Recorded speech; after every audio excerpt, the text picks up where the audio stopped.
ეს ფესტივალი თელავში დაფუძნდა 2005 წელს. მისი ფუძემდებელი რომ თქვიან, იყო ქოროთა კავშირის მაშინდელი თავმჯდომარე ბატონი თენგიზ უთმელიძე. თენგიზ უთმელიძეზე მე სხვა დროს ვილაპარაკოთ. 11 ივნისი აღენიშნება 2005 წლიდან საქართველოში როგორც ქართული ქორეოგრაფიის დღე. ჩვენც გადავწყვიტეთ, რომ თელავში კონდეს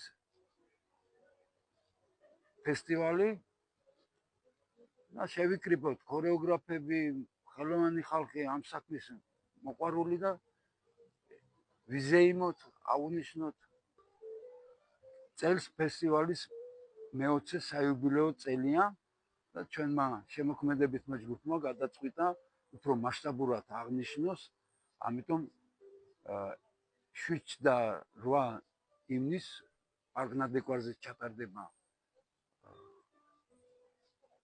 კონცერტები, 11 ივნისს კი გალა კონცერტით დამთავრდება ვაჟა-ფშაველას სახელობის სახელმწიფო დრამატულ თეატრში.